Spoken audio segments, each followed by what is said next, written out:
Chief general manager చేసి retire అయ్యి రాజమండ్రిలో స్థిర నివాసం ఏర్పరచుకున్నారు. మాకందరికీ చాలా ఆత్మీయ మిత్రుడు, సాహిత్యపరులకు అందరికీ కూడా చాలా ఆత్మీయ మిత్రుడు. ఈయనకి పురస్కారం వచ్చింది అని తెలవగానే ఓ రోజు నేను ఏదో పని మీద రాజమండ్రి వస్తే ఈయన 10 మందిని పోగు చేసి మా బాపిరాజు గారి ఇంట్లో ఓ సాయంకాలం నలుగురు కలిసి అప్పటికప్పుడు ఈయనకు ఓ శాలువా ఓ పుష్పగుచ్చం ఇచ్చి ఆ వేళ సభకు కూడా అనుకోని అతిథిగా పట్టభద్ర వెంకటరావు గారు వచ్చారు. ఆయన ఒక శాలువా ఒక మెమెంటో ఇవన్నీ పట్టుకొస్తే అది ఆ పూట ఆ సభ జరిపాము. ఈయన ఇందాక ఆర్ఎస్ వెంకటేశ్వరరావు గారు చెప్పినట్టుగా ఇలాంటి సభలు సన్మానాలు ఇలాంటి వాటికి చాలా దూరంగా ఉంటాడు మనిషి. మేము బతిమాలినా కూడా ఆయన ఒప్పుకోవటం లేదు. అరుణ్ కుమార్ గారు చాలాసార్లు చెప్పారు, ఆయనతోనూ మాట్లాడారు, నేను ఏర్పాటు చేస్తాను మీకెలా అని. అబ్బే కుదరదు, నాకు మంది అంటే గిట్టదు అని. ఆయనకి మాకు అందరికీ నచ్చిన ఒక త్రిపుర అని ఒక కథా రచయిత ఉండేవాడు, చాలా గొప్ప కథలు రాసినటువంటి మహానుభావుడు త్రిపుర. ఆయనది చాలా ఫేమస్ డైలాగ్ ఏంటంటే 1 ఈజ్ కంపెనీ 2 ఈజ్ క్రౌడ్ అని. 1 ఈజ్ కంపెనీ 2 ఈజ్ క్రౌడ్. అది ఆ శ్రేణిలో ఉండే మనిషి ఈయన. అంచేతను ఎవరెవరు ఉంటారు ఎవరెవరు వస్తారు ముందు ఆరాధీసి 2-3 అయితే పర్వాలేదు అన్నట్టుగా ఉంటుంది ఆయన సభలు సమావేశాలు అన్నీ కూడా. కొందరికి అలాంటి లక్షణం ఉంటూ కొందరికి పబ్లిసిటీ కావాలనుకుంటారు. ఏది తప్పనలేము, ఏది ఒప్పనలేము. దానివల్ల లాభాలు ఉన్నాయి, దీనివల్ల లాభాలు ఉన్నాయి. అంచేతను పతంజలి శాస్త్రి గారు ఈ పూట ఆయన్ని ఇలా ఒప్పించినటువంటి వారు మన అరుణ్ కుమార్ గారు. అంచేత ఇంతమంది వస్తారంటే కూడా ఆయన బహుశా పారిపోయి ఉండేవాడేమో. కరెక్ట్గా 4 పేర్లే చెప్పారట. అందుకని మీరు తప్పనిసరిగా రావాలి అని నాకు చెప్తే నేను వచ్చాను అనమాట. ఈయన ఒప్పించారు అని. మా విజయ్ కుమార్ గారిని మాట్లాడవలసిందిగా కోరుతున్నాను. ఆయన చెప్పాను ఇందాకనే, మంచి గజల్స్ రాసినవారు, గజల్స్ మీద వ్యాసాలు రాసినవారు. ఆ పక్కనే కూర్చున్నారు వాళ్ళిద్దరూ. గజల్స్ని గురించి విజయ్ కుమార్ గారు చెప్పిన లక్షణం అది గజల్స్కి వర్తించదు అన్నవారు ఆర్ఎస్ వెంకటేశ్వరరావు గారు. ఆ ఇద్దరికీ షష్టాష్టకం ఉంది, కానీ సాహిత్యంలో గొప్పదనం అదేనండి. చేతను బహుశా రాజకీయ నాయకుల్లో కూడా ఇలాగే ఉంటుందేమో. తెర ముందు ఒకలాగా, తెర వెనకాల ఒకలాగా ఉంటుంది అక్కడ. ఇక్కడ తెర ముందు తెర వెనక ఒకలాగానే ఉంటుంది, అందుకంటే ఏం లేదు. అందుచేతను విజయ్ కుమార్ గారిని మాట్లాడవలసిందిగా కోరుతున్నాను.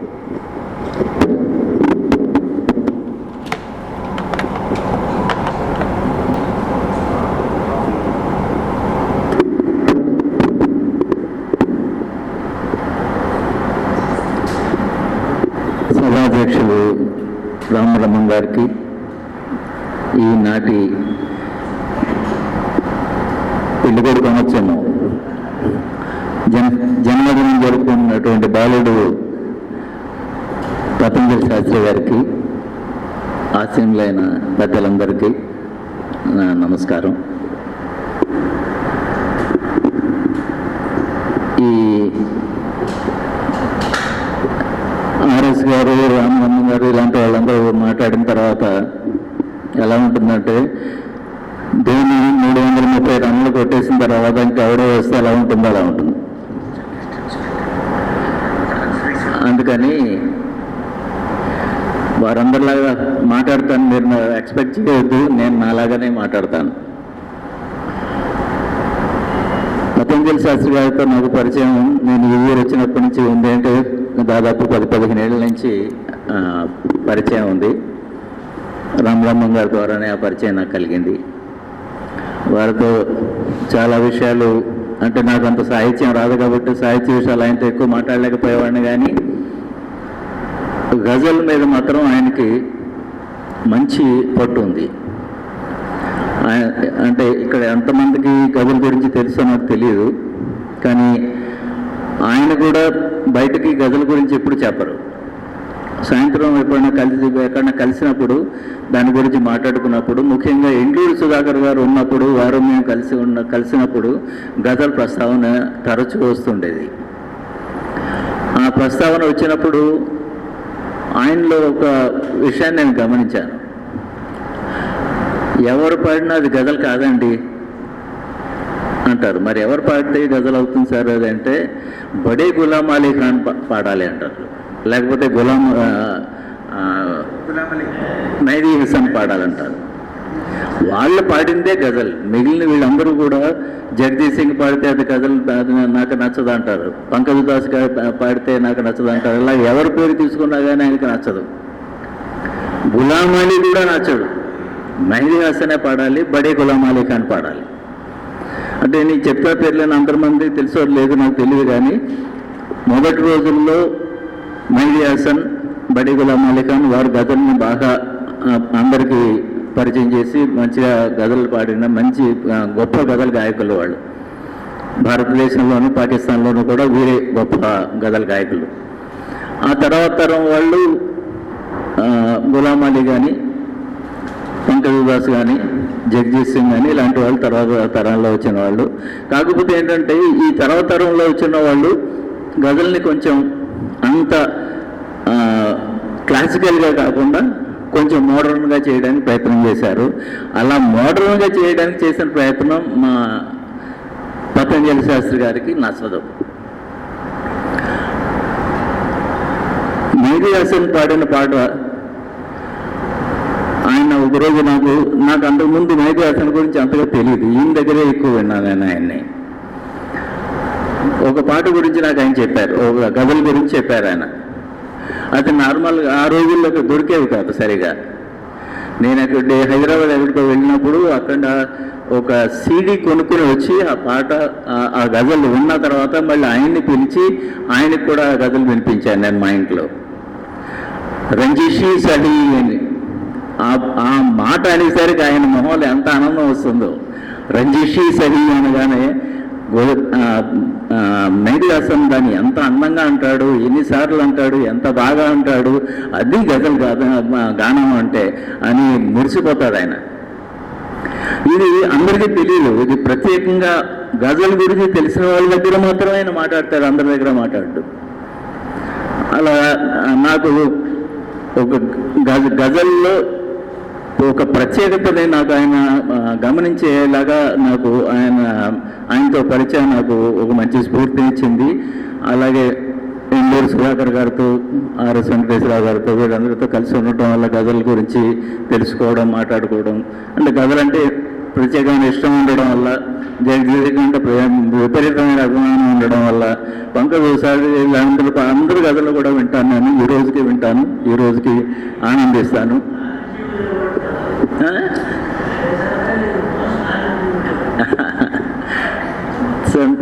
ఆర్ఎస్ వెంకటేశ్వర గారు అయితే తెలుగులో గజల్స్ కూడా చాలా రాశారు. ఆయన గజల్ని గజల్ శ్రీనివాస్ గారు పాడతారు. అంత మంచి గజల్స్ రాసిన గజల్ రచయిత ఆర్ఎస్ వెంకటేశ్వర గారు. వీరందరూ సహచర్యం వల్ల నేను గజల్ అంటే ఏంటి, దాని స్వరూపం ఏంటి, దాని స్వభావం ఏంటి, దాని సౌందర్యం ఏమిటి అని ఒక పుస్తకం కూడా రాశాను నేను. ఈ మధ్య బేతోలు రామబ్రహ్మం గారి ఆధ్వర్యంలోనే దానికి పుస్తక ఆవిష్కరణ అని నేను అంటాను, రామబ్రహ్మం గారు అయితే బహిష్కరణ అంటారు. ఆవిష్కరణ చేశాం. అది మంచి పుస్తకం వచ్చింది. ఇప్పటివరకు 500 కాపీలు ప్రింట్ చేశానని చెప్పాడు ఆయన. అవన్నీ అయిపోయాయి అంటాడు, మళ్ళీ ప్రింట్ చేయాలని చైనా వద్దా అని అడుగుతున్నాడు ఆయన. ఇంతవరకు అది వీరందరి సహచర్యం వల్ల నాకు లభించిన ఒక నాకు జీవితంలో కలిగినటువంటి ఒక మంచి అనుభవం అని చెప్పి అనుకుంటున్నాను.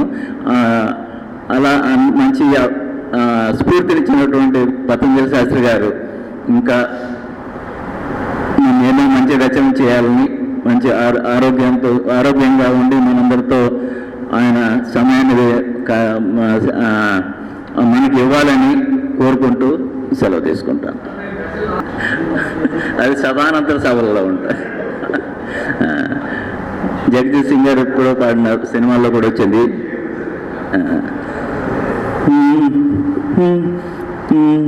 तुमको देखा तो ये ख्याल आया, जिंदगी धूप तुम घना साया, तुमको देखा तो ये ख्याल आया.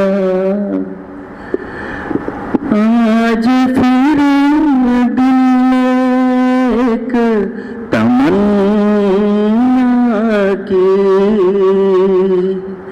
आज फिर दिल एक तमन्ना की आज फिर दिल को हमने समझाया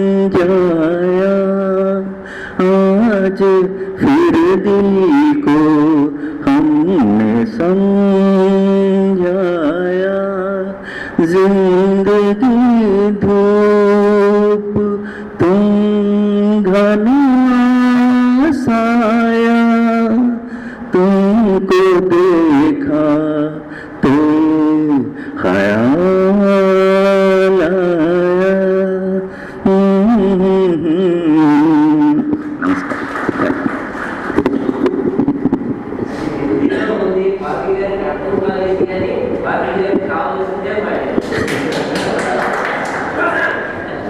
చిన్న విన్నపం విజయ్ కుమార్ గారికి, ఆర్ఎస్ వెంకటేశ్వరరావు గారికి, అలాగే మా పతంజలి శాస్త్రి గారికి విన్నపం ఏంటంటే, మీ పుస్తకాలు ఇక్కడ ఇస్తే అరుణ్ కుమార్ గారు బుక్ బ్యాంకులో పెడతాం.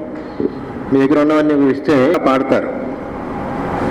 ఇప్పుడు పాడిన దానికన్నా ఇంకా శ్రావ్యంగా పాడతాడు ఆయన. అలాగే దానికి తోడు ఆయన ఒక గిటార్ లాంటిది కూడా వాయిస్తారు, మ్యాండోలిన్ లాంటిది, అది కూడా వాయిస్తూ పాడతారు. అది కొంచెం తురియావస్థకి వెళ్ళినప్పుడు అలాంటి అంతర్గతమైన కళలన్నీ బయటకు వస్తూ ఉంటాయి. అదొక యోగం, అదొక యోగ స్థితి. అంచేతను అది అందుకోవడానికి అందరికీ అన్ని వేళలా సాక్ష్యం కాదు, అందరికీ అది చాలా మంచి. ఆయన అన్న దాంట్లో నాకు చెలో జ్ఞాపకం వచ్చింది. ఆయన రాసిన పుస్తకం అప్పుడే ద్వితీయ ముద్రణకి వచ్చేసింది. గజల్స్ మీద రాసిన విమర్శ పుస్తకం. ఎందుకంటే అక్కడ వాళ్ళకి గజల్ అదే ఆ సంస్కృతి వాళ్ళకి బాగా పరిచయం కాబట్టి అక్కడ. పైగా దాని మీద కర్నూలు కుర్రాడు ఎవరో ఒక అతను చాలా ఘాటుగా విమర్శ రాశాడు. అతని పేరు కూడా తమాషాగా ఉంటుంది, ఈజ్ ఎ ముస్లిం. అతని పేరేమిటి మీకు గుర్తు రావట్లేదా? చాలా సంస్కృత పదం ఉంటుంది ఆ పేరు, నాకు గుర్తు రావట్లేదు. చాలా చాలా ఘాటుగా రాశాడు విమర్శ. ఒక పుస్తకం మీద నెగటివ్గా విమర్శ వచ్చింది అని అంటే ఆ పుస్తకం చాలా తొందరగా సేల్ అవుతుంది, చాలా తొందరగా సేల్ అవుతుంది. రోచిష్మాన్ ఆ అబ్బాయి పేరు రోచిష్మాన్.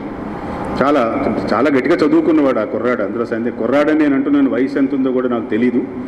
చాలా గొప్ప విమర్శ రాశాడు అతను. సరే, ఈ ద్వితీయ ముద్రణకి రావటం మీద పురాణం సుబ్రహ్మణ్య శర్మ గారితో ఒక గొప్ప చెలుపుతుంది. వాళ్ళ అబ్బాయికి పెళ్లి తలపెట్టి ఆయన కేవలం ఆత్మీయులని ఇలాగే ఓ 40 మందినో 50 మందినో పిలుచుకుందాం, ఆర్భాటంగా చేయకూడదు అని నిశ్చయించుకొని ఒక 100 శుభలేఖలు ప్రింట్ చేయించారు. ఆత్మీయులకి అందరికీ పంచిపెట్టారు. అయిన తర్వాత అయ్యో రామబ్రహ్మానికి పంపలేదే, పతంజలి శాస్త్రి గారికి పంపలేదే, ఇలా ఒక లిస్టు మళ్ళీ జ్ఞాపకం వచ్చింది. మళ్ళీ ప్రెస్కి వెళ్ళి అయ్యా ఇంకో 100 వేయవయ్యా అని ఆయన అడిగాడు. ఆయన 100 వేసి ఇచ్చాడు. ఆ తర్వాత మరికొందరికి జ్ఞాపకం వచ్చారు, ఉండవల్లి అరుణ్ కుమార్ గారికి ఇవ్వలేదే, మా బాబిరాజు గారికి పంపలేదే, ఇట్లాంటివేవో. ఇంకోసారి వెళ్ళేటప్పుడు నేను కూడా ఉన్నా. అప్పుడు అన్నాడు, మాస్టారు మన రచనల్లో తృతీయ ముద్రణకు వచ్చింది ఇదే అన్నాడు. శుభలేఖ 3వ ముద్రణకు వచ్చింది. అలాగా కొందరికి అలాంటి భాగ్యాలు పడతాయి. ఆయన ఇక స్మైలు వగేరా రాత్రి 10 దాటితో ఏదో కార్యక్రమాలు చేస్తారు, మెట్లు ఎక్కుతున్నారు. ఈయన కొంచెం కాదు జారాడు శర్మ గారు, కాదు ఈడెవడండి ఈడెవడండి మెట్టుకి మధ్యలో మెట్టు కట్టాడు. అలాగా మంచి. ఇంకొక చెలోక్తి చెప్తానండి. రచయితలు సాధారణంగా ఏం చేస్తారంటే ఇలా లోకల్లో వాళ్ళు వీళ్ళు మాట్లాడుకుంటున్న డైలాగులన్నీ వింటారండి. సోమర్సెట్ మా అమ్మ అయితే ఒక నోట్బుక్ పెన్సిల్ జేబులో పెట్టుకుని రైలు ఎక్కేవాట. అందులో వినపడే మాటలన్నీ డైలాగులన్నీ నోట్ చేసుకునేవాట. అది తర్వాత కథల్లో చాలా అందంగా పొదిగేవాడట. ఆ డైలాగ్స్ అన్నీ సూపర్ హిట్స్ అయిపోయాయి. అలాంటి లక్షణం రావిశాస్త్రి గారి దగ్గర కూడా ఉంది.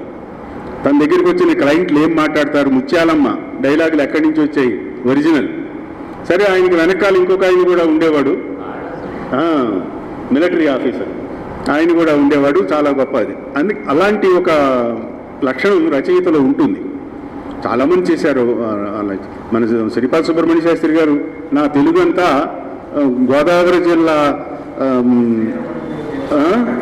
క్షత్రియ రామణుల మాటల నుంచి నేను నేర్చుకున్నాను అన్నాడు ఆయన.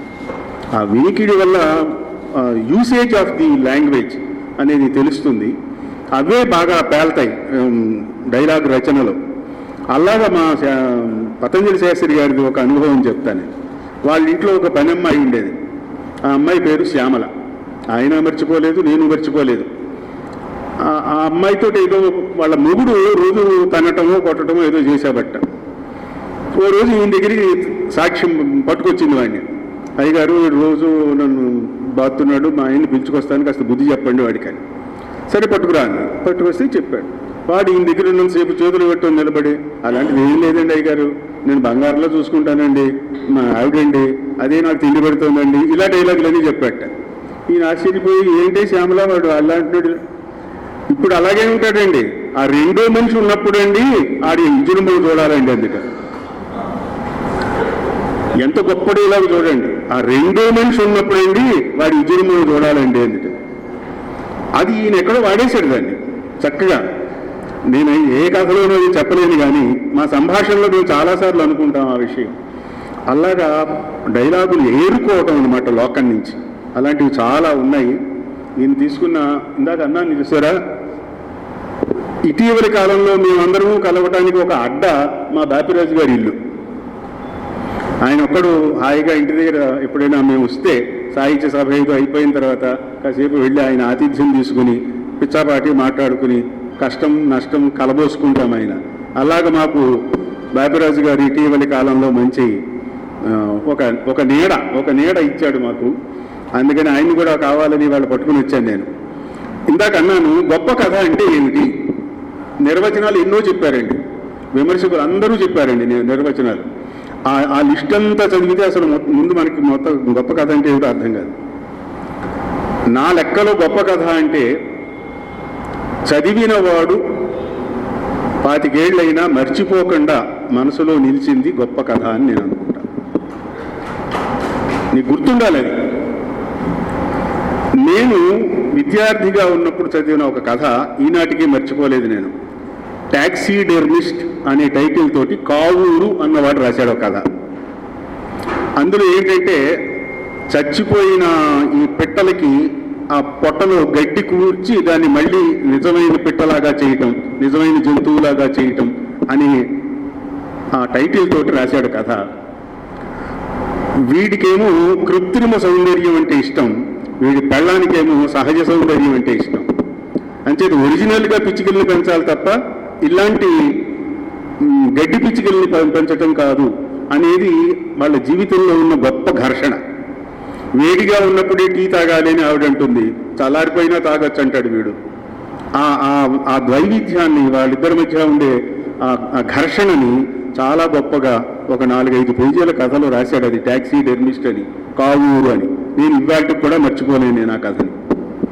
అలా ఏ కథ, ఎవడైనా కథ మనం మర్చిపోకుండా మనని వెంటాడుతోంది అని అంటే అది గొప్ప కథ అని నా నిర్వచనం. ఎవరెవరికి ఏ కథ అయినా జ్ఞాపకం ఉండొచ్చు. అలా ఇవాళ పతంజలి శాస్త్రి గారి కథల్లో నన్ను చెప్పమంటే దాదాపు ఒక 10-15 కథలు చెప్తాను నేను. అందులో నేను లైటర్ వీన్లో చెప్తాను మీకు. ఎస్ఐ నవ్వాడు అని ఒక కథ రాశాడు ఈయన. అరుణ్ కుమార్ గారు మీరు చదివితే బ్రహ్మాండంగా అప్రిషియేట్ చేస్తారు. దొరికితే కదా అంటే మరి దొరికించుకోవాలి. బహుశా ఆయన పుస్తకాలు ఆయన దగ్గర ఉండుండవు. సరే చూద్దాం. మీరు కొంచెం ఇక్కడికి తీసుకొచ్చి లైబ్రరీలో పెట్టండి, మన బుక్ బ్యాంకులో పెట్టండి. కృష్ణకుమార్ గారు అన్నప్పుడు సాయంకాలం పూట ఇలా వచ్చిన వాడు 10 మంది ఉభయులు అనటం మా అలవాటు. 10 మంది ఉభయులు చదువుకుంటారు అని. అంచేత నువ్వు బాగుంటుంది. అందులో ఎస్ఐ నవ్వాడు అనే కథలో టూకీగా సారాంశం ఏమిటంటే, ఒక ఐపీఎస్ ఆఫీసరు ఒక దాన్ని ఏమంటారు, ఫస్ట్ పోస్టింగ్ ఏదో ఇస్తారు, కాదు ఎస్పీగా ఏఎస్పీగా వచ్చాడు, ఐపీఎస్ వాడు డైరెక్ట్ రిక్రూట్ అనమాట, ఐపీఎస్ వచ్చాడు. ఆఫీసులోకి వస్తుంటే అక్కడ వాళ్ళు ఉంటారు కదా కానిస్టేబుల్, ఢమ్ కొట్టి సెల్యూట్ పెడతాడు. వీడు ఆయనకి సెల్యూట్ పెట్టాడు, ఈ ఎస్పీ గారు. వాడు ఆశ్చర్యపోయాడు. వీళ్ళు పెడుతుంటే అసలు పట్టించుకోకుండా వెళ్ళిపోవడం ఎస్పీ దొర గారి లక్షణం. వాడు మళ్ళీ సెల్యూట్ పెట్టి అయిపోయింది. లోపలికి వెళ్ళిన తర్వాత కాలింగ్ బెల్ కొడితే వీడు వచ్చేసి మళ్ళీ పెట్టేసరికి మళ్ళీ సెల్యూట్ కొట్టాడు. ఆ తర్వాత ఇంకో సుపీరియర్ ఆఫీసర్ ఏదో చేతులు వెనక్కి పెట్టి ఇలా అంటే ఈయన లేచి నిలబడి ఇలా అన్నట్టు అనేసి నాకు ఒక సిగరెట్ పెట్టి అగ్గిపెట్టి తీసుకురా అని 100 రూపాయలకి అయితే ఇచ్చాడు. వీడు నోటు పక్కకు జరిపేసి తీసుకొస్తానండి అన్నట్టు. నో తీసుకెళ్ళి పట్టుకురా అన్నాడు. మళ్ళీ చిల్లర పట్టుకొచ్చి ఇచ్చేస్తే జాగ్రత్తగా లెక్క పెట్టుకుని జేబులో పెట్టుకున్నాడు. ఈ ధోరణి చూసి ఆ కానిస్టేబుల్ ఆ హెడ్ క్లర్క్ చెప్పాడు. చెబితే మొదట్లో ఇలాగే ఉంటారులే అందరూను అన్నట్టు. అయిపోయిందా? ఆ ఎస్పీ గారికి ఒక చిన్న ఆడపిల్ల ఉంది. ఆ అమ్మాయిని స్కూల్లో వేయాలి. ఆ ఊళ్ళో గొప్ప స్కూలు, ఒక క్రిస్టియన్ ఫాదర్ నడుపుతున్నటువంటి మంచి పేరున్న స్కూల్ అది. అక్కడికి ఎస్పీ గారు భార్యా సమేతుడై మామూలుగా లాగు చొక్కా వేసుకుని వెళ్ళిపోయిన అలాగా మీలాగాను మా అమ్మాయిని అడ్మిట్ చేసుకోవాలి, సీట్ ఇవ్వండి అంటే సీట్లు లేవండి, అయిపోయాయి. మేము సీట్లు ఎప్పుడు కూడా మూడేళ్ల ముందే ఫిలప్ చేసేసుకుంటాం మేము. కాదండి కావాలి అని అంటే బిల్డింగ్ డొనేషన్ ఏమైనా ఇస్తారా అన్నట్టు. నేను అలాంటివి ఇచ్చుకోలేనండి, అయితే సీట్లు ఏది వెళ్ళిపోండి అన్నట్టు. వచ్చేసాడు. వచ్చేసి ఈ దగ్గర ఉన్న సిఐ గారితో చెప్పాట, మా అమ్మాయిని చేర్పించాలంటే మంచి స్కూల్ లేదు, ఆ స్కూల్కి వెళ్ళాను, ఆయన సీట్ లేదన్నాడు, ఎక్కడ చేర్పించమంటావు అని అంటే నేను చూస్తానండి అన్నాడు. 3వ రోజున 4వ రోజును ఆ ఫాదర్ గారు ఈయన దగ్గరికి వచ్చేసి, బాబు మీ అమ్మాయిని మా బడిలో చేర్పించండి, నేను సీట్ ఇస్తున్నాను, మీరు మా బడిలో చేర్పించకపోతే మేము బతకలేం, మా అమ్మాయి అనుకుంటాం, మేము ఇచ్చేయండి అన్నట్ట. వీడు ఆశ్చర్యపోయాడు. ఏంటి వెనకాల జరిగిన కథ అంటే, ఈ సిఐ గారు ఏం చేశాడో తెలియదు కానీ ఓ రోజు సాయంకాలం ఆ ఫాదరీ గారి ఆఫీసులోకి అమ్మాయి వెళ్ళింది. ఆ అమ్మాయి యువతలకు వచ్చేసి జాకెట్టును బయట చింపేసుకుని గావు కేకలు పెట్టేస్తుంది, నన్ను రేప్ చేశాడు అటెంప్టెడ్ రేప్ అని. ఆ 10 మంది పోగైపోయారట. అంతట్లోకి వీధిలో కానిస్టేబుల్ గారు వచ్చేసారట, కేసు బుక్ చేసేస్తానన్నట్ట. ఈయన నేనేం చేయలేదు అంటున్నట్టు. వీడు చేసే ఉంటావు, లేకపోతే ఆ అమ్మాయి ఎందుకు చేస్తోంది అన్నట్టు. అక్కడికి ఆ సీన్ అయిపోయింది. నెక్స్ట్ సీన్ ఏంటంటే, ఆ ఫాదర్ గారు ఈ ఎస్పీ గారి ఇంటికి వచ్చి మీ అమ్మాయిని మా బడిలో చేర్పించండి అన్నట్టు. ఇది జరిగిపోయాక ఎస్పీ గారికి ఎందుకు ఏం జరిగింది తెలియట్లేదు. ఆ ఎస్ఐ గారిని పిలిచి, ఏంటయ్యా నేను ఇవ్వనన్నాడు, ఇవాళ వచ్చేసి నన్ను వెతిమాలుతున్నాడు ఏంటంటే అని వెళ్ళిపోయాడు ఎస్ఐ నవ్వాడు. కథ అది ఎంత వెనకాల కథ లేదో చూడండి. ఆ డిపార్ట్మెంట్లో లక్షణం ఎలా ఉంటుంది అనేది చాలా గొప్ప కథల్లో ఒకటే నేను అనుకుంటాను. ఇప్పటికి కూడా నాకు అది గుర్తొస్తూ ఉంటుంది. 90 విషయాలు రాయక్కర్లేదండి, ఒకే పాయింట్ మీద ఆ మొత్తం డిపార్ట్మెంట్ని ఎలాగ నగ్నంగా మనకు చూపించేశాడు. ఈ స్కూల్స్ ఎలా ఉంటాయి, ఆ డిపార్ట్మెంట్ ఎలా ఉంటుంది అని. ఇలాంటివి చాలా మంచి కథలు రాశాడు. ఈ పురస్కారం వచ్చిన దాంట్లో కూడా నేను అనుకోవటం చాలా మంచి కథలు అన్నీ ఉన్నాయి, సెటైరికల్గా రాసినవి ఉన్నాయి. ఇంగ్లీష్లో యానిమల్ హస్బెండరీ అని ఒక నవల వచ్చింది. అందులో పందులు పాత్రలుగా ప్రపంచ రాజకీయాలను వర్ణించాడు. 2వ ప్రపంచ యుద్ధం జరిగిన తర్వాత యానిమల్ ఫామ్ హస్బెండరీ కాదు, యానిమల్ యాడ్వెల్ అది. ఆ జివాగో ఒకటి అదొకటి నేను ఒకేసారి చదివాను ఆ 2 నవలు. అటు ఎంత గొప్పగా రాశాడంటే, ఈ లెఫ్టిస్టులు రైటిస్టులు ఈ నేపథ్యాన్ని తీసుకుని పందులు పాత్రలుగా రాశాడు. అది ఎప్పుడో చదివాను. ఇటీవల కాలంలో పతంజలి శాస్త్రి గారు ఈ రాజకీయ నాయకుల్ని గాడిదలను చేసి గాడిదలు పాత్రలుగా పెట్టి గొప్ప కథ రాశాడు. గారా గొప్ప కథ రాశాడు. ఒక బుద్ధిస్టు నేపథ్యంలోంచి తీసుకుని ఆ నదికి సంబంధించి రోహిణి నదికి సంబంధించి అవతల వాళ్ళు యువతల వాళ్ళు తగువులాడుకోవటం నేపథ్యంలో ఈవేళ జరుగుతున్న జలయుద్ధాలు, ఆ నేపథ్యాన్ని, రాజకీయ నాయకుల పాత్రని, ఆ సంభాషణని, అప్పటి నుంచి నాకు అలవాటైంది భక్తే అనే మాట.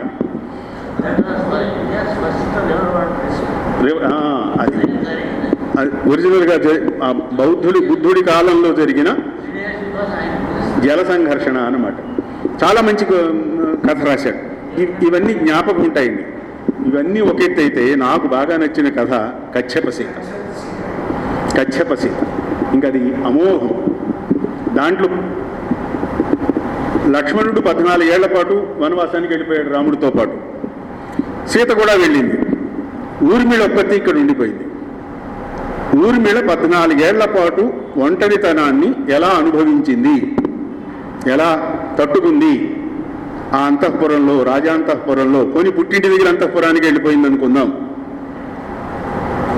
అంటే వయస్సుకు సంబంధించిన కోరికలు ఒకటి, చుట్టూ ఉన్న సమాజానికి సంబంధించిన ఆకర్షణలు ఒకటి.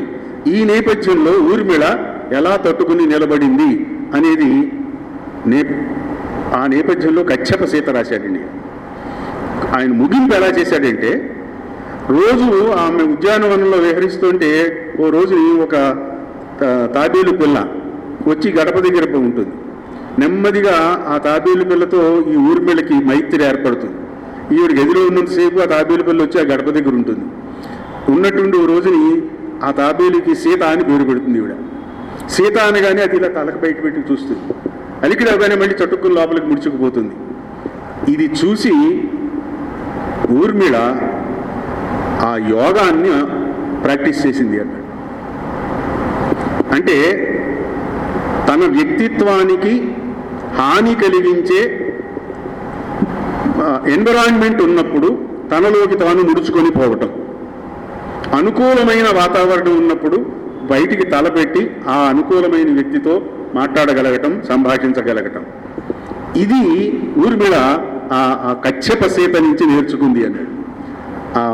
ఆ తాబేలు పిల్లకి సీత అని పేరు పెట్టి, అంటే మీరు ఇందాక మన డాక్టర్ గారు చెప్పారే, పతంజలి అని అంటే యోగం, పతంజలి అని అంటే భాష, పతంజలి అని అంటే వైద్యం, ఇవన్నీ చెప్పారు చూసారా. ఆ యోగముని ఊర్మిళకి ఉపదేశం చేసింది కశ్యపం. ఆవిడ సీతగా ఉపదేశం చేసింది. అడవిలో సీత అదే ప్రాక్టీస్ చేసింది, ఇక్కడ ఈవిడ అదే ప్రాక్టీస్ చేసింది. 14 ఏళ్ల వనవాసం సీతకే కాదు, అంతఃపురంలో ఉండి ఊర్మిళకు కూడా 14 ఏళ్ల వనవాసం. ఈ నేపథ్యంలో నుంచి ఒక భారతీయ చైతన్యం, రామాయణం నాటి కథ ఇది. కానీ ఆ భారతీయ చైతన్యం అనేది ఈవేళ విశ్వవ్యాప్తమైన ఒక యోగ విద్యగా మనం ఇవాళ ప్రొజెక్ట్ చేయగలుగుతున్నాం. విశ్వమంతా కూడా దాని వైపు దృష్టి తీసుకురాగలుగుతోంది. ఈ కశ్యప సీత కనుక సమర్థుడైన వాడు ఆంగ్ల భాషలోకి అనువదిస్తే అది తప్పనిసరిగా అంతర్జాతీయ స్థాయి కథ అయి తీరుతుంది. అంతర్జాతీయ స్థాయి కథ అయి తీరుతుంది. అంత గొప్ప కథ రాశాడు అందులో. చాలా ఇంకా అన్ని కథలు అలాంటివే. నేను చెప్పేది ఇది. ఇంకొకటి కథా సంపుటి గొప్పతనం గురించి చెప్తాను. ఏది గొప్ప కథ అంటే జ్ఞాపకం ఉండేది గొప్ప కథ, ఫినిష్. ఏది గొప్ప కథా సంపుటం అంటే బోరు కొట్టంది గొప్ప కథా సంపుటం. ఒకే రచయిత రాసిన 25 కథలు మీకు సంపుటంగా ఇస్తే 3వ కథ తర్వాత మీరు చదవగలిగితే ఉంటూ నేను రాసిస్తాను. 4వ కథ నుంచి మళ్ళీ డూప్లికేషన్ వచ్చేస్తూ ఉంటుంది. అదే వస్తువు, అదే పరిష్కరణ, అదే వివరణ, అదే ఉపమానాలు అవే వస్తుంటాయి. మహా మునగాళ్ళకి నేను ప్రత్యేకంగా అనుభవించిన వాడిని కాబట్టి నేను చెప్తున్నానండి. ప్రతి కథలోనూ అదే ముత్యాలమ్మ, ప్రతి కథలోనూ అదే సత్యమూర్తి, ప్రతి కథలోనూ అదే పోలీస్ కానిస్టేబుల్, ప్రతి కథలోనూ అదే. వస్తువుకి సంబంధించి మనం అనుకుంటాం వైవిధ్యం ఉందని, కానీ అంతర్గతంగా ఉన్న వస్తువులో వైవిధ్యం లేదు, వస్తువు ఒక్కటే ఉంది. అలాగే పాత్రలోనూ వైవిధ్యం లేదు, నెరేషన్లో వైవిధ్యం వస్తుంది. అంత మాత్రం చేత అది గొప్ప కథా సంపుటి అవుతుందని నేను అనుకోను. ఏ కథకి ఆ కథ, వస్తువులో వైవిధ్యం ఉండాలి, నెరేషన్లో వైవిధ్యం ఉండాలి, పాత్ర చిత్రంలో వైవిధ్యం ఉండాలి, అది అందించే సందేశంలో వైవిధ్యం ఉండాలి. అలాంటి కథలు రాసిన వాళ్లే గొప్ప కథా సంపుటులు ఇచ్చిన వాళ్ళు అని నేను అనుకుంటాను. కొడవటి కుటుంబరావు గారికి చాలా ఒక వాక్యం ఉంది. ఎంత గొప్ప రచయిత అయినా గొప్ప కథ ఒకటే రాస్తాడు, కావాలంటే మళ్ళీ అదే రాస్తాడు అన్నాడు ఆయన. అలా అవ్వక్కర్లేదు. అంచేతను విభిన్న కాలాలలో రాయటం అనేటువంటిది ఒక ఇది. అలాగే భాషకి సంబంధించి ఇంకొక గొప్ప టెక్నిక్ పతన్ శాస్త్రి గారి కథల్లో, అది వెస్ట్రన్ ఇన్ఫ్లుయెన్స్తో వచ్చిందో ఏమో నాకు తెలియదు. చైతన్య స్రవంతి అని మన డాక్టర్ గారు చాలా దాని గురించి ఒకప్పుడు మంచి ఉపన్యాసం ఇచ్చారు, నేను ఎరుగుదును. మనస్సు పొరలు ఏమిటి దాని గురించి ఆయన డెమాన్స్ట్రేటివ్ లెసన్ ఇచ్చారు. దాన్ని కథల్లో చాలామంది వాడారు. అంపశయ్యనగీను వీళ్ళందరూ రొడ్డకొట్టుడు వ్యవహారం అయిపోయింది అది. కానీ పతంజలి శాస్త్రి గారు ఆ ధోరణి తొక్కలేదు. ఆయన దానికి ఏం పేరు పెట్టాలో నాకు తెలియదు, కానీ నేను అనుకోవటం ఏంటంటే ప్యారలల్ ఆల్టర్నేటివ్ చూపిస్తాడు ఈయన. దానికి మరి విమర్శకులు ఏం పేరు పెట్టారో నాకు తెలియదు. ఏమండి బ్రాకెట్లో ఉండేదాన్ని చూడి అవును అవును అవును. అది అంటే ఒక డైలాగ్ చెప్పేస్తాడండి, వాడి మనస్తత్వాన్ని చెబుతూ వాడి మనస్సులోనే రేగిన ఇంకొక ప్యారలల్ డైలాగ్ అది బ్రాకెట్లో పెడతాడు. లేదా ఆ పాత్రని గురించి మనం అవగాహన చేసుకోవటానికి అవసరమైన క్లూ అందించే డైలాగ్ ఇంకోటి బ్రాకెట్లో పెడతాడు. దీన్ని నేను అనుకోవటం ప్యారలల్ ఆల్టర్నేటివ్ అని నేను అనుకుంటున్నా. అంటే ఒక రచయితే రెండు చెప్పలేడు కదా, ఆ రెండు చెప్పలేని దాన్ని బ్రాకెట్లో పెడతాడు రెండో దాన్ని. అంటే ఈ ఆల్టర్నేటివ్ కూడా ఉంది ఈ డైలాగ్కి అనేటువంటిది. ఆ టెక్నిక్ చాలా గొప్పగా ఉపయోగించుకున్నాడు. అది తరచుగా వాడేస్తే విసుగొస్తుంది, అందం చెడిపోతుంది. చాలా అరుదుగా ఆ టెక్నిక్ని ఈయన ఉపయోగించుకున్నారు. సరే, పాత్రలు ఇవన్నీ ఇంకా చెప్పచ్చు అనుకోండి. అంచేత నా సారాంశం ఏంటంటే, గొప్ప కథ అంటే జ్ఞాపకం ఉండిపోయే కథ గొప్ప కథ, చదివించగలిగింది గొప్ప కథా సంపుటం. విడిచిపెట్టకుండా ఏ కథని కూడా అది చెప్పిందే కదా ఇక్కడ చెప్తున్నాడు, ఇక్కడ చెప్పిందే కదా అక్కడ చెప్తున్నాడు అనిపించకుండా అలాంటి గొప్ప కథలు సంపుటాలు రాశాడు ఆయన. నవలలు కూడా అలాగే రాశాడు. ఒక దాంట్లో ఉన్న వస్తువు ఇంకో దాంట్లో ఉండదు. చాళుక్యరాజు నేపథ్యంలో నుంచి ఒక నవల రాశాడు ఆయన, వేగినాడు వీరనాయకుడు. అందులో ఈ గూఢచర్యం, నమయ భట్టారకుడు, నారాయణ భట్టు వీళ్ళందరూ కూడా వస్తారు అందులో వచ్చి. అంచేత ఆయన హిస్టరీ చదువుకున్నవాడు, ఆర్కియాలజీ చదివినవాడు, ఆ నేపథ్యం తెలుసు, సరే ఎన్విరాన్మెంటు వీటి గురించి తెలుసు, ఆయన చేసిన పోరాటాలు కూడా తెలుసు. ఆయన్ని మచ్చిక చేసుకోవడానికి ఆయనతో పాటు నన్ను కూడా ప్రత్యేక విమానంలో ఎక్కించుకుని అక్కడికి బండూరు మమ్మల్ని గుజరాత్ వీళ్ళది ఏదో ఉంది కదా అక్కడ తీసుకుపోయాడు. మేము వాళ్ళ మామిడి తోట అంతా చూసి వాళ్ళ ఆతిథ్యం తీసుకుని చక్కగా వచ్చాం. మళ్ళీ ఆయనే వాళ్ళే.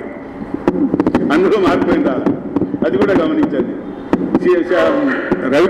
మన విజయ్ కుమార్ గారు మేము కలిసి ఆ కాకినాడ బ్యాక్ వాటర్స్కి సంబంధించిన అడవులు ఉన్నాయి కదా, మడ అడవులు, అక్కడ వెళ్ళిపోయాం. అలా స్టీమర్లో ఎక్కేసి సముద్రంలో కలిసిపోయేదాకా వెళ్ళిపోయాం. ఆ నేపథ్యం అంతా కూడా మాకు చూపించిన వాడు ఈయన. అంచేత ఆ ప్రకృతితో ఉండే తాదాత్మ్యం. సరే, ఈ చేపల చెరువుల సంగతి గొప్పది. ఇంకోటి చెప్తా, రావిశాస్త్రి గారి ఇల్లు నవల ఉంది. ఇది ఓపెన్ ఎండెడ్ అన్నారు ఇవాళ. ఆయన అసంపూర్తిగా వదిలేస్తే దాన్ని ఓపెన్ ఎండెడ్ అన్నారు ఇవాళ విమర్శకులు. సరే, ఓకే, అలాంటిది. అంత మొత్తం కథ నవలంతా ఒకటి ఉంటే రియల్ ఎస్టేట్కి సంబంధించిన హ్యూమన్ రిలేషన్స్ ఎట్లా ఉంటాయి అనేదాన్ని ఒక కథలో రాసి అవతల పడేసాడు. ఒకే కథ. ఓ రిటైర్డ్ టీచర్ అనుకుందాం, వాడి కొడుకులు ఇద్దరు హైదరాబాద్లో ఒకడు, అమెరికాలో ఒకడు ఉన్నాడు. కోట్లు సంపాదించుకుంటున్నారు వాళ్ళు. వీడి పెళ్ళాం పోయింది, ఒక్కడు పాత ఇంట్లో పాత ఊళ్ళో ఉంటున్నాడు. వీడికి సహాయం చేయడానికి కూడా ఎవడూ లేడు. ఓ రోజు వీడి ఇంట్లో దొంగతనానికి ఒక కుర్రాడు వస్తాడు, ఓ క్రిస్టియన్ ఫాదర్ కొడుకు వాడు వచ్చేసరికి ఈ మాస్టర్ గారు, ఒరే ఎందుకురా నువ్వు దొంగతనం చేస్తున్నావు అంటే వాడు బాధంతా చెప్తాడు. వాళ్ళ నాన్న వాళ్ళ రెండవ అయ్యాదంతా చెప్పుకొస్తే ఒరే నువ్వు చదువుకో, నీకు కావాల్సిన ఆర్థిక సహాయం నేను చేస్తా అని వాడిని చేరదీస్తాడు. ఆ ఇద్దరు కొడుకులు ఈయన్ని సాగనంపేసి ఈ ఇల్లు అమ్మేసి అక్కడ రియల్ ఎస్టేట్కి డెవలప్మెంట్కి ఇవ్వాలి అని ప్లాన్ చేశారు కొడుకులిద్దరు. ఈయన బతికొండగా చేయడానికి వీలు లేదు అన్నాడు. నువ్వు మా దగ్గరికి వచ్చే ఆత్మీయతలు ప్రకటించాడు. ఈయన వెళ్ళలేదు. తెలిసారండి, ఆ నేపథ్యంలో నుంచి ఒక గొప్ప కథ రాశాడు. చివరికి ఆయన విల్లు రాసిపోయాడు. ఆ విల్లులో ఇద్దరు కొడుకులతో పాటు సమానంగా ఈ క్రిస్టియన్ కుర్రాడికి కూడా వాటా రాసి వెళ్ళాడు. ముగ్గురికి సమానమైన వాటాలు రాసి వెళ్ళాడు. అలాంటి ఒక గొప్ప కథ ఈయన గారు రాశాడు. చాలా మంచి కథలు రాశాడు. ఇలా జ్ఞాపకం చేసుకుంటూ ఉంటే బోల్డు కథలు వస్తాయి. అంచేత మీరు కూడా చదివి ఉంటే దాని గురించి మనం మాట్లాడుకోవటం వేరుగా ఉంటుంది. అది జరగాలి.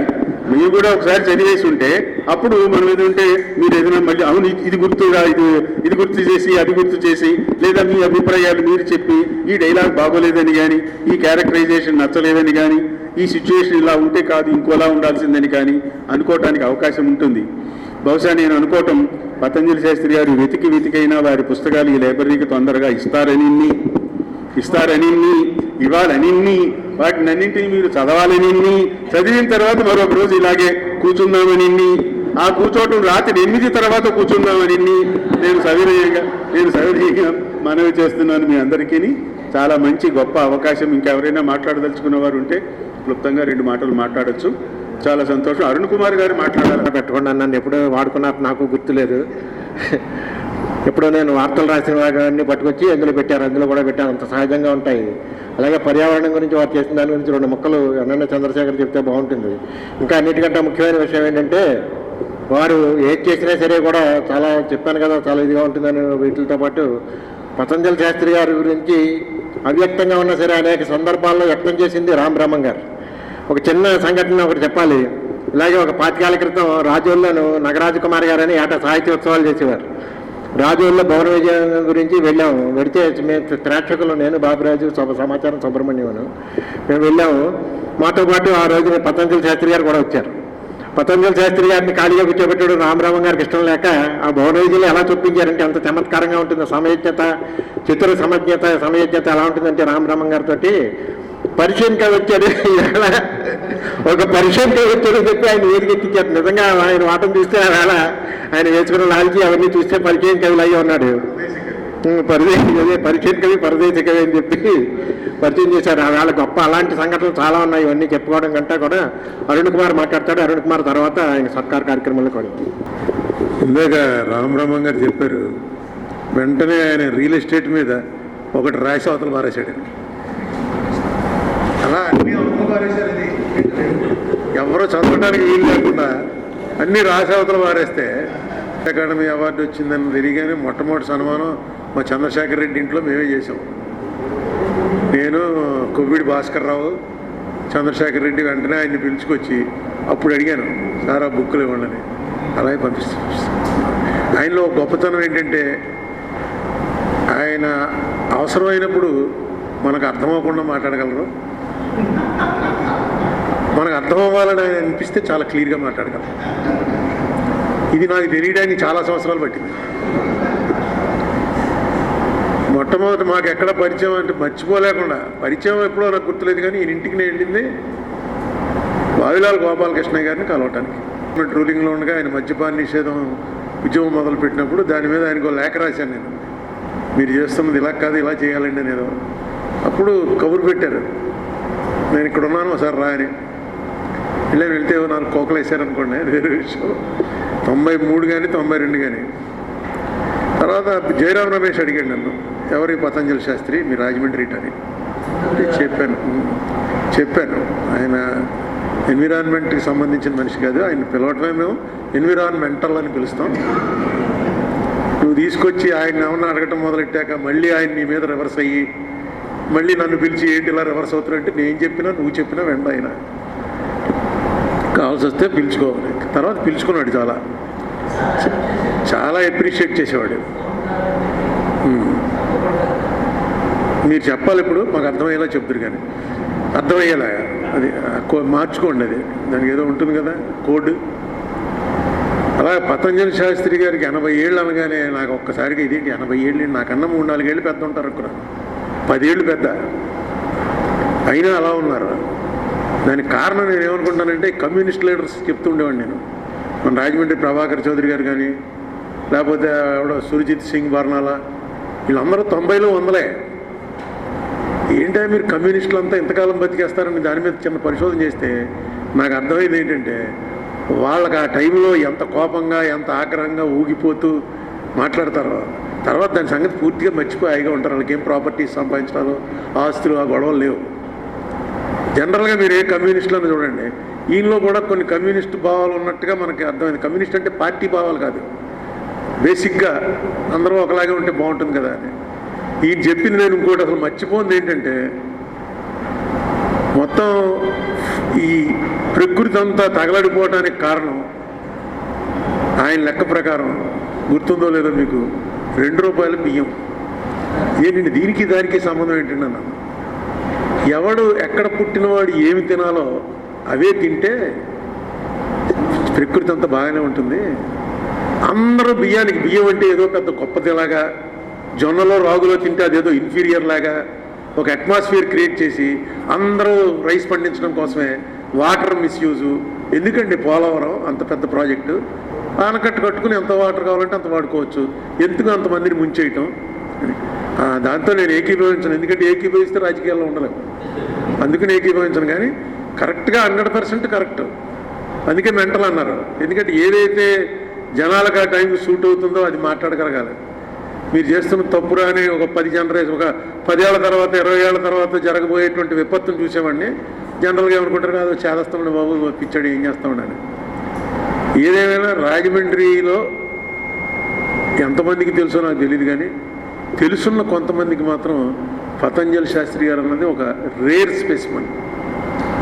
ఇన్ని రకాలైనటువంటి దాన్ని ఏమంటారు, ఒక రిక్షావాడి లాంగ్వేజ్ మాట్లాడగలరు. ఒక టాప్ సైంటిస్ట్ ఎవడన్నా ఉంటే ఆ సైంటిస్ట్ తోటి సైంటిఫిక్ వర్డ్స్ వాళ్ళతో మాట్లాడగలరు. ఎవరితో మాట్లాడినా ఒకసారి ఆయనతో మాట్లాడాక ఆయన్ని మర్చిపోయే ప్రసక్తే ఉండదు. అంత ఇంప్రెషన్ అది. మరి అది భగవద్దత్తం అంటూ తెలియదు, కానీ అంత ఇంప్రెషన్ క్రియేట్ చేయగలరు. 80 ఎలాగా లాగారు కాబట్టి శతమానంకి జాగ్రత్తగా ఉండండి. ఇంకో 20 years లాగండి, మళ్ళీ మీటింగ్ పెట్టుకునే ఏర్పాటు. ఆ బుక్కులు మాత్రం ఇవ్వండి మాకేదో చైనీస్ లాంగ్వేజ్ లాగా ఇక్కడ చెప్తుంటే వింటున్నాం, ఏంటో దాని గొడవ ఏంటో తెలియకుండా. అందులో ఆ సీత గురించి చెప్పాక వెంటనే చదవాలి. అది ఆ ఐడియా రావటమే తాబేలుతో పోల్చి అది. అందులో రామబ్రహ్మం గారు చెప్పాక ఖచ్చితంగా చదవాలి. ఎప్పుడు పంపిస్తారో బుక్కులు మీ స్పీచ్లో చెప్పండి.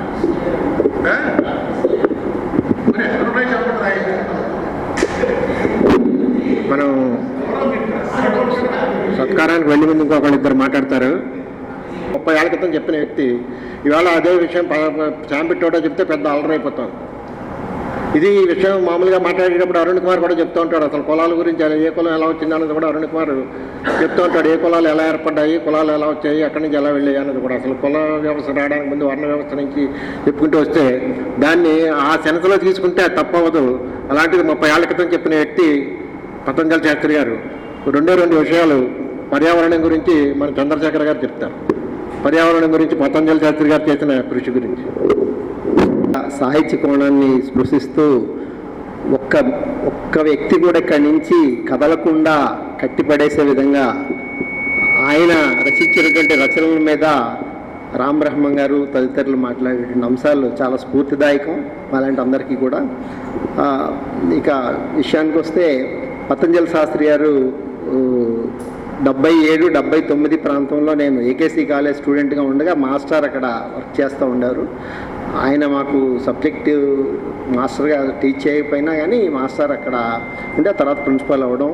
ఆ తర్వాత 92లో నేను క్రియేటర్స్ అనేటువంటి స్వచ్ఛంద సంస్థ ప్రారంభించినప్పుడు అప్పుడు మాస్టరు తోటి రెగ్యులర్గా మళ్ళీ స్వచ్ఛంద సంస్థ కార్యక్రమాల్లో పాల్పంచుకోవడం.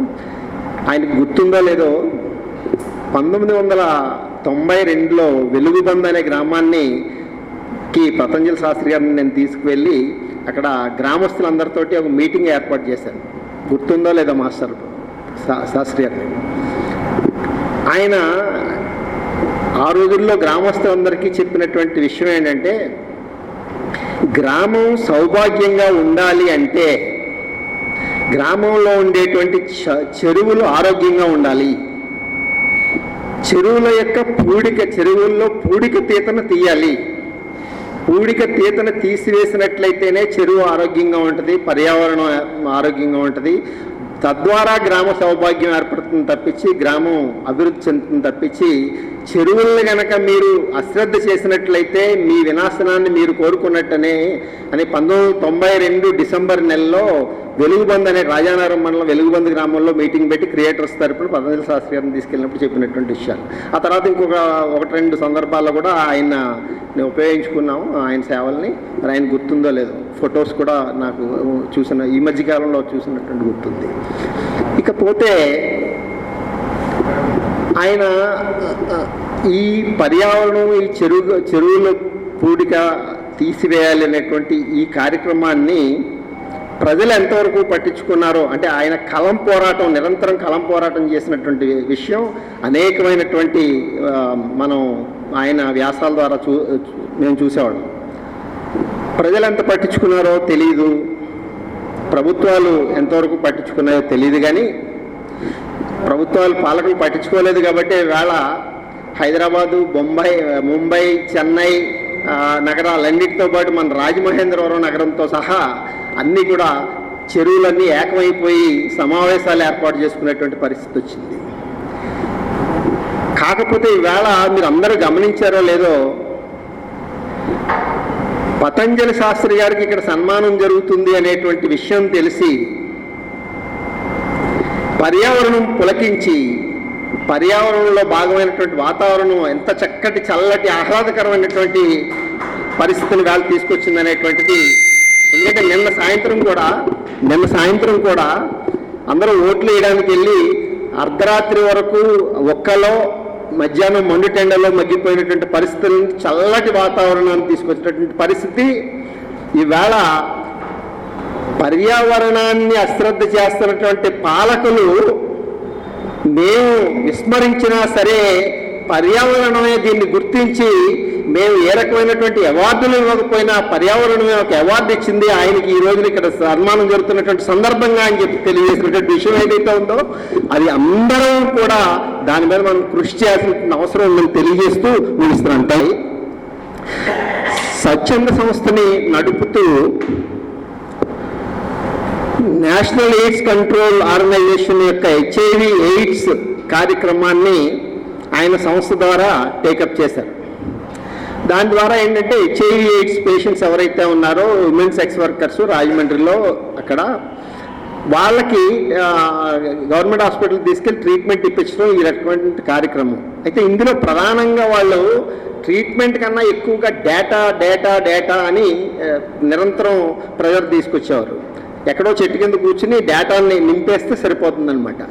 ఇందులో డేటా అనేటువంటి అంశాన్ని ఏమాత్రం నచ్చని అటువంటి శాస్త్రి గారు అంటే దానివల్ల ఫిమేల్ సెక్స్ వర్కర్స్ ఒరిగేది ఏంటి లేదు, మీరు దాని మీద ఫోకస్ పెడతా ఉన్నారు. వాళ్ళ ఆరోగ్యం గురించి ఫోకస్ పెట్టాలంటే ఈ విధానాన్ని మార్చాలని చెప్పి దాన్ని వ్యతిరేకించి ఆ కార్యక్రమాన్ని వద్దు అని వదిలేసినటువంటి వ్యక్తి పతంజలి శాస్త్రి గారు. అది వేరే కోణం. అది థ్యాంక్ యూ. వారు రాసిన రచనలు మాత్రం 2000 సంవత్సరం నుంచే నాకు వారి పుస్తకం అప్పుడు వడ్ల చిలకలని ఒక కథా సంపుటి ఒకటి వచ్చింది. ఈ వడ్ల చిలకల గురించే బట్టే కొంచెం అసందర్భంగా ఉంటుందేమో అనిపిస్తోంది. అందుకని నేను సంశయిస్తూ మాట్లాడుతున్నాను. ఈ వడ్ల చిలకలు అనే కథ చాలా గొప్ప కథ. రామబ్రహ్మం గారు ప్రస్తావించలేదు. పతంజలి శాస్త్రి గారు రాసిన కథలు ఇది చాలా గొప్ప కథ అని చాలామంది భావిస్తుంటారు. నేను ఆ అభిప్రాయంతో విభేదిస్తున్నాను. దానికి కారణం ఏమిటంటే అక్కడ పతంజలి శాస్త్రి గారికి ఉన్నటువంటి ప్రాపంచిక దృక్పథం వల్ల ఆ కథ ఒక విధంగా చెడిపోయింది. ఎందుకంటే అది చాలా గొప్ప కథని చాలామంది భావిస్తారు. కానీ నేను ఇప్పుడు చెప్పగలను ఈ అల్ప వ్యవధిలో ఈ అభిప్రాయానికి నేను ఎందుకు వచ్చాను అనేది ఇప్పుడు నేను చెప్పడం సాధ్యం కాదు. కానీ మిగిలినవి చాలా గొప్ప కథలు ఉన్నాయి. మిగిలినవి చాలా మటుకి ఏమిటంటే ఆ కథ అయిపోయిన తర్వాత ఆయనకి నాకు ప్రాపంచిక దృక్పథం ఆ కథ విషయంలోనే కాదు, పూర్తిగా విరుద్ధమైన ప్రాపంచిక దృక్పథం ఆయనది నాది. అయితే ఏ కథ చదివినా కూడా చాలా మటుకి ఏదో ఒక అవ్యక్త మధురమైన ఒక అనుభూతి చివర ఉంటుంది. అది ఆయన ఎలా సాధిస్తారో అది ఆయనకే తెలుసు. ఆ సీక్రెట్, ఆ ట్రేడ్ సీక్రెట్ ఆయన బయట పెట్టారు అప్పుడు.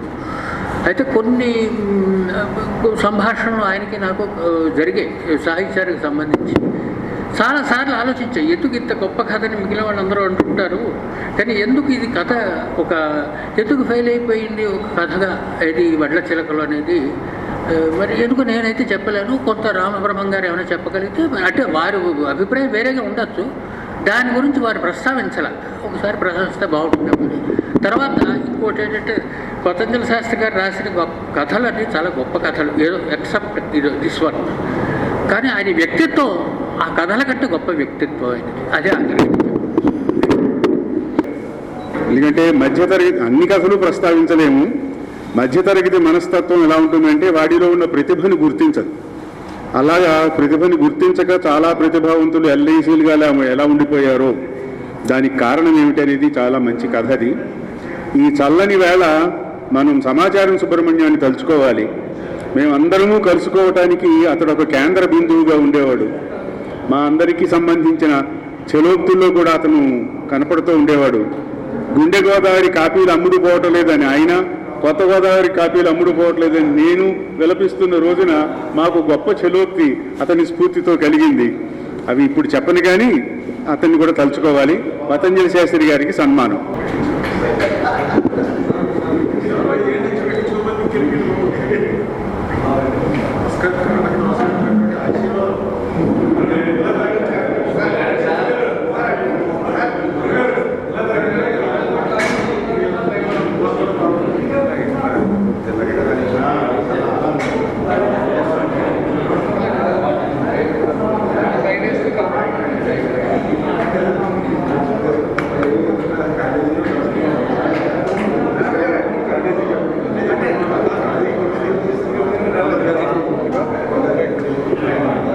అశోక్ కుమార్ జైన్ గారు, సూర్యం మండల పక్షాన డాక్టర్ రామారెడ్డి గారు. మీరు ఏంటి గోపాలకృష్ణ గారు కూడా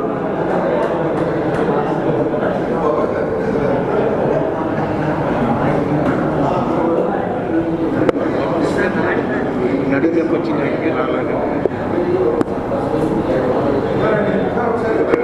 అలాగే ఇవాళ మనకి ఆత్మీయ అతిథిగా ఇచ్చేసి మనందరినీ అలరించిన డాక్టర్ రామబ్రహ్మ గారిని మన పక్షాన తత్కరించాల్సింది ఆర్ఎస్ వెంకటేశ్వరరావు గారు.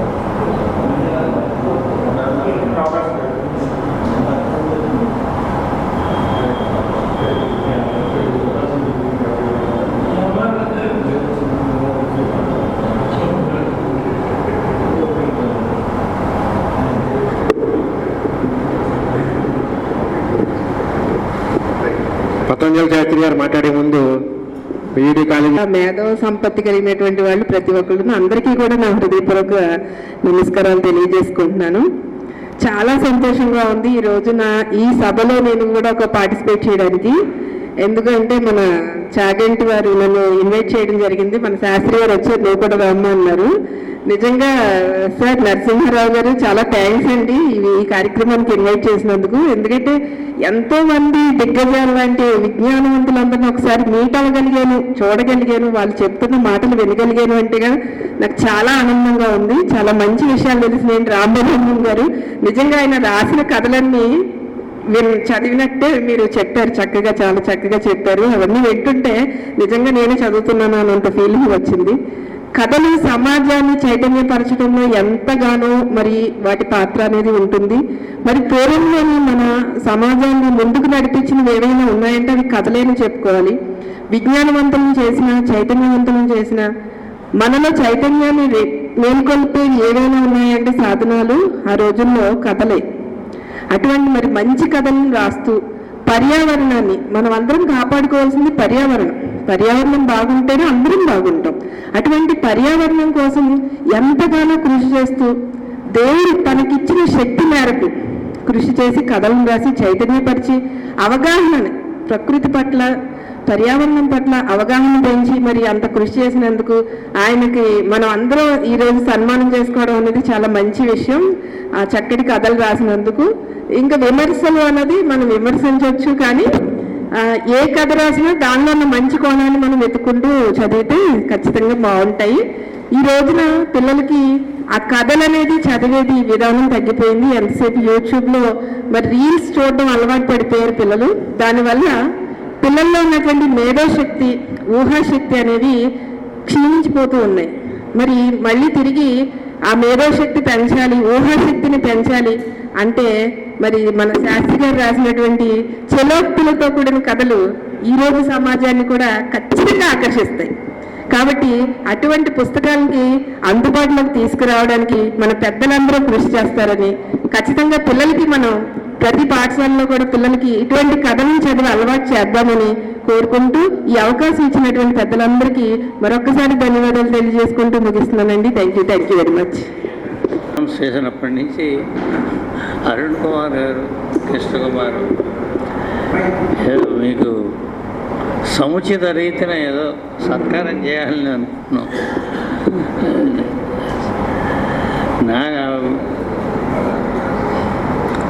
నాతో చాలా సమస్యలు ఉన్నాయి, మీకు కదా నాకే ఉన్నాయి. ఈ పెద్ద సభ మన గురించి మాట్లాడుతుండేవి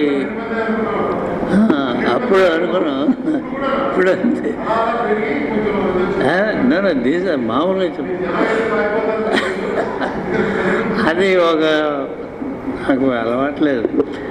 ఇది చాలా మంచి లక్షణం అని నేను ఎప్పుడు అనుకోలేదు. అదొక బలహీనత. అది దీనికి నిజానికి కారణాలు ఉన్నాయి. ఇప్పుడు దాని గురించి అనవసరం.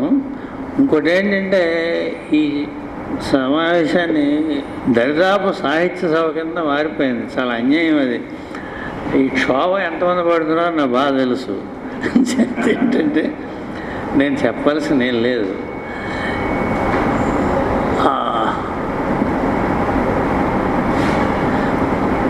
నాకు ఎప్పుడు లిటరేచర్లో ఎక్కడికి పోయినా 2 ప్రశ్నలు అడుగుతూ ఉంటారు.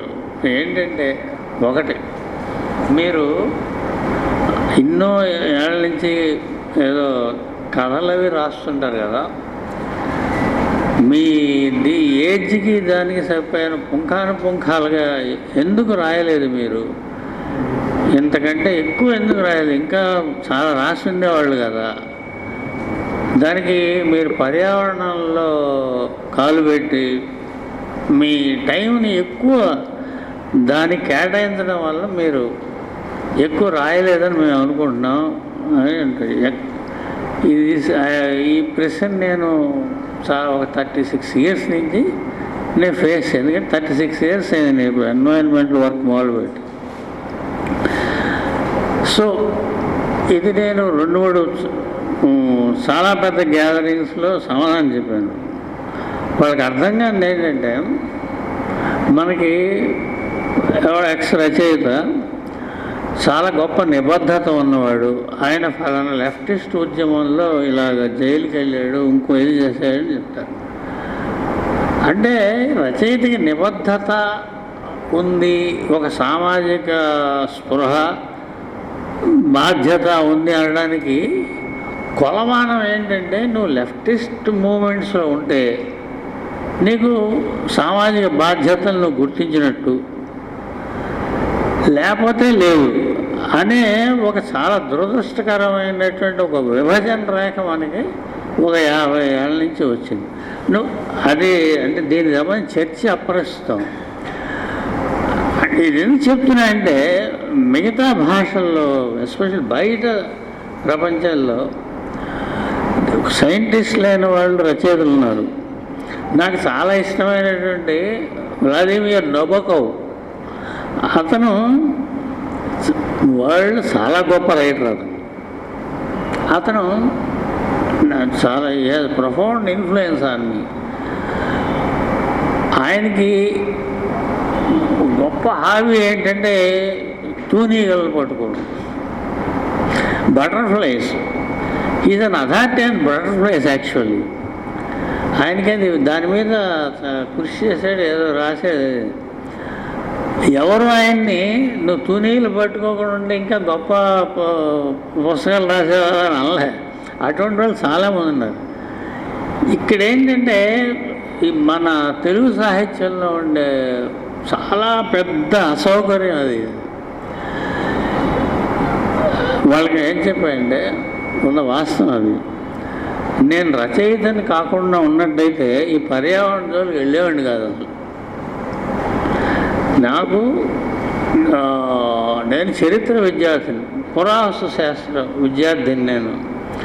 అంచేత మాకు చాలా ఫండమెంటల్ ప్రిన్సిపల్ ఏంటంటే చెప్పేది, ఈ ప్రపంచంలో ఏ సంస్కృతి అయినా ఏదైనా సరే దానికి మూలకందం ఏంటంటే మన చుట్టూరా ఉండేటువంటి జీవావరణ వ్యవస్థలు. మనం ఏదైతే సంస్కృతో అని అరుచి గొడవ పెడుతున్నామో, ఒక జీవన విధానం, భాష, సంస్కృతి వగైరా అన్నీ, ఇవన్నిటికీ పుట్టడానికి కారణం అంటే మన చుట్టూరా ఉండేటువంటి జీవావరణ వ్యవస్థలు. భారతదేశంలో కులాలు కూడా ఇదే కారణం. ఎర్లియర్ క్యాస్ట్లు తెగలే క్యాస్ట్లు అయ్యాయి. మన క్యాస్ట్ అనే పదానికి రిలీజియన్ అనే పదానికి మన భాషల్లో ఇవి లేవు. నువ్వు will not going to that. So ఇవన్నీ మేము విద్యార్థులుగా ఎంతో కొంత తెలుసుకుని తర్వాత దాని మీద ఏదో కొంత చదవడం అది అయిన తర్వాత దీని మీద మాకు ఆసక్తి ఏర్పడింది. నాకు గొప్ప సంస్కృతులు గొప్పగా పెరగడానికి, పతనం అయిపోవడానికి కారణం జీవావరణ వ్యవస్థల విధ్వంసం కారణం. అందుకే అభివృద్ధికి జీవావరణానికి ఉండేటువంటి సంబంధాన్ని మనం గుర్తించకపోవడం అనేది మన ప్లానింగ్లో గొప్ప లోపం. అది చాలామంది ఏమనుకుంటారంటే పర్యావరణం గురించి మాట్లాడే వాళ్ళందరూ అభివృద్ధి నిరోధకులు అనుకుంటారు. చాలా దారుణమైనటువంటి అజ్ఞానం అది. ఎందుకంటే అవి యాక్చువల్ పరస్పర పోషకాలు అవి. ఎనివే, అంచేత ఇందులో పర్యావరణం మీద నాకు ఆసక్తి రావడానికి కారణం ఎన్నో ఏళ్ల ముందు నుంచి దాని గురించినటువంటి ఒక అవగాహన ఉంది, గొప్ప అవగాహన ఉంది. అది క్రమంగా అంటే ఈ ఆర్కియాలజీ చదవడం వల్ల దానివల్ల ఇంకొంచెం ఎక్కువైంది. సో చాలా కారణాల వల్ల అకాడమిక్ లైఫ్ నాది నేను అనుకున్నట్టు సాగలేదు. నేను 69లో I got my PhD in 1969. ఎక్కడ డక్కన్ కాలేజ్ పూణే. డక్కన్ కాలేజ్ పూణే అంటే మనం తక్షశిలతోనో కాశీతోనో పోల్సొచ్చు.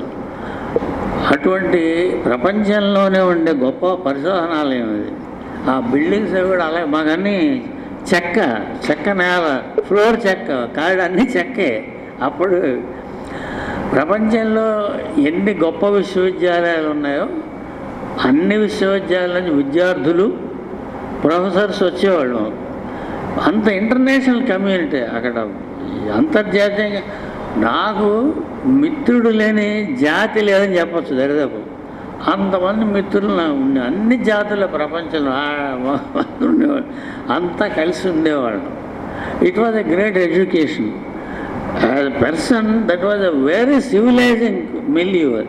మన మనిషి మన తాలూకు, మన భాషలో చెప్పాలంటే సంస్కారవంతమైనటువంటి ఒక ప్రపంచ దృక్పథం ఏర్పడడానికి అత్యంత సానుకూలమైనటువంటి వాతావరణం. గ్రేట్ ప్రొఫెసర్స్ అండి, ఎంత గొప్ప వాళ్ళు ఊహించలేరు. అటువంటి గొప్ప వాళ్ళు ఉన్నారు. వాళ్ళు ఎట్లుంటారు ఇప్పుడు? ఆ రవిలాగా ఏదో మాల్ చొక్కా వేసుకుని మా ప్రొఫెసర్ SM కత్రి లాంటి వాడు డైరెక్టర్ ఆఫ్ డక్కన్ కాలేజ్ అంటే ఆక్స్ఫర్డ్ యూనివర్సిటీ. దీనికంటే గొప్ప చాలా సింపుల్గా జేబులో చేయబెట్టి అందరూ పలకరిస్తాను. మా బచ్చగాళ్ళు ఏంటన్నా, సార్ ఏమై డిస్టర్బింగ్ అన్నాడు. ఎవరో తలుపు తట్టిన, నాకు నోట మాట్లాడిపోయింది మీద. ఎంత గొప్ప ప్రొఫెసర్, పేర్లు పెట్టి పిలిచేవాళ్ళం మేము. ప్రొఫెసర్ సంకలియా ఉన్నాడు. సంకలియా అంటే వాళ్ళ ఆర్కియాలజీకి ఒక దశలో శంకరాచార్య వాడు, అంత గొప్పవాడు. బట్ డాక్టర్ సంకలియా అనేవాడు.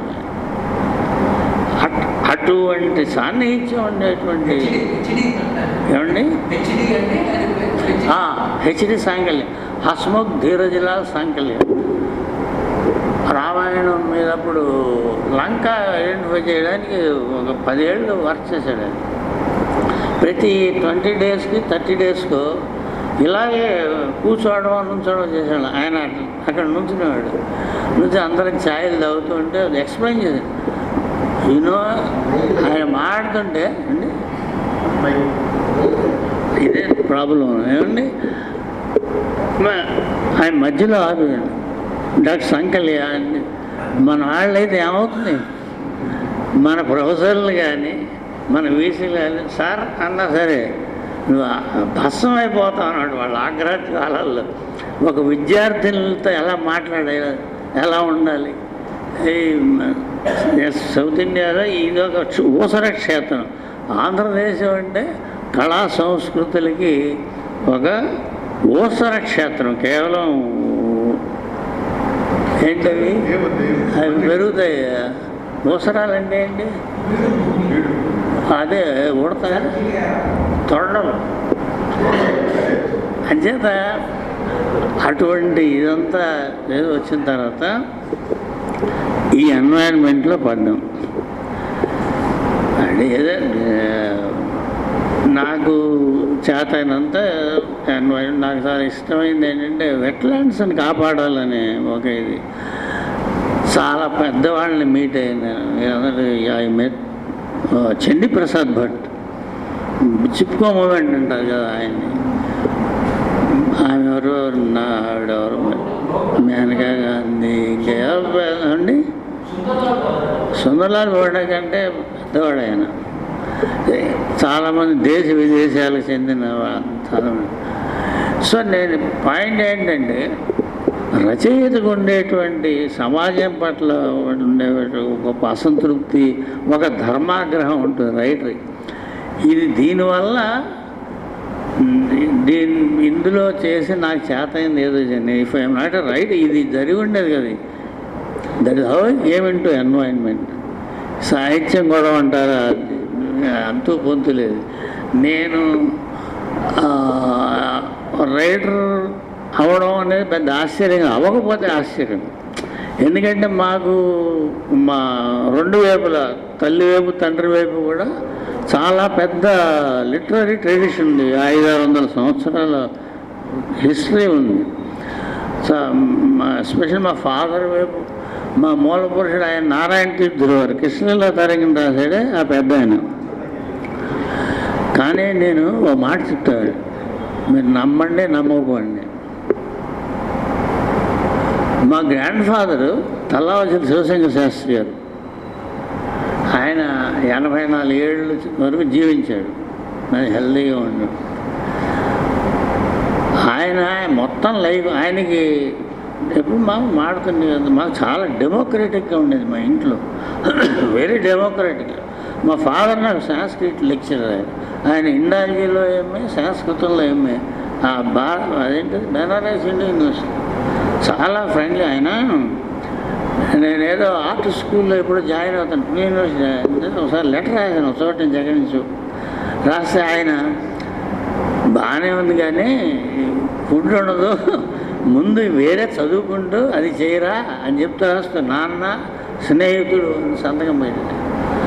మామూలుగా ఇట్లా మా అంటే చాలా భయం మాకు. కానీ ఎంత ఫ్రెండ్లీగా మీరు ఆయనతో ఏదైనా మాట్లాడవచ్చు. అటువంటి డెమోక్రటిక్ అట్మాస్ఫియర్ ఉండేది మాకు. ఆయన శివశంకర శాస్త్రి గారు మొత్తం నారాయణ తీర్థుల వారి గురించి ఆయన 2 సార్లు మాట్లాడాడు నాకు. Only 2 times. మామూలుగా అయితే మన వంశం చాలా గొప్పది, చాలా గొప్ప బ్రాహ్మణం. ఆ నారాయణ తీర్థుల వారి రక్తం ఇలా ఒళ్ళో పరవడుతుంది, ఆయన పేరు నిలవి. ఈ నాన్సెన్స్ 2 సార్లు మెన్షన్ చేయదు. మా ఫాదర్ అసలు ఇప్పుడు మెన్షన్ చేయదు, నెవర్. అసలు మనకి ఉండే ఇది నెవర్, ఎప్పుడండి. పైగా నా లిటరేచర్కి ఉండే ఒక బేస్ ఫండమెంటల్ ఒక ఎథికల్ గ్రౌండ్ వాళ్ళకి కలిగింది. నువ్వు నీకు తెలియని రాయడం కానీ, తెలియని మాట్లాడడం కానీ, ఈ 2 తెలిసిన నటించడం కానీ ఎప్పుడూ చేయకు. నీ రీడర్స్ వెర్రిగలవాలని, నువ్వు రాసింది ఏదో నువ్వు జీనియస్ అని ఉంటా ఎప్పుడు అనుకోకు. నీకు నిజంగా తెలివితేటలుంటే ఆ సందర్భాన్ని బట్టి రైటింగ్లో ఉండాలి, కానీ నిన్ను నువ్వు ప్రూవ్ చేసుకోవడానికి ఎప్పుడు ట్రై చేయగలి, అది వ్యర్థం. Let it come natural. ఏదైతే సహజంగా నీకు అభివ్యక్తి ఉంటే అతను ఇవన్నీ నాకు బాగా మంట పట్టిపోయాయి. నేను కానీ మా తమ్ముళ్ళు, మా బ్రదర్స్ అందరూ ఈ ఫీల్డ్లో ఉన్నారు, ఆర్ట్ ఫీల్డ్లో వెళ్ళను. ఎప్పుడు హంబుల్గా ఉండడం అలవాటు, మరి హంబుల్గా ఉండడం. Some people think we are too humble, maybe. చేత ఏంటంటే ఇది చాలా కాలం మొత్తం ఇట్లా గడిచిపోయింది, ఏం చేసామో ఏమో. అయితే ఏంటంటే ఒకటి వాస్తవం, ఈ బతకడం చేత అవడం అని ఒకటి ఉంది. అది వంట పట్టలేదు. మాకు నాగార్జున యూనివర్సిటీ పక్కన గోండ అనుకుని 85 ఎకరాల స్థలం ఉంది, 85 ఏకర్స్. అది ఏమైంది, అక్కడ ఊళ్ళో పాపం పెద్దలు వాళ్ళ అవసరాలు బట్టి వాళ్ళు తీసేసుకున్నారు, మీకేం లేదన్నారు. We lost everything. Face a lot of financial crisis.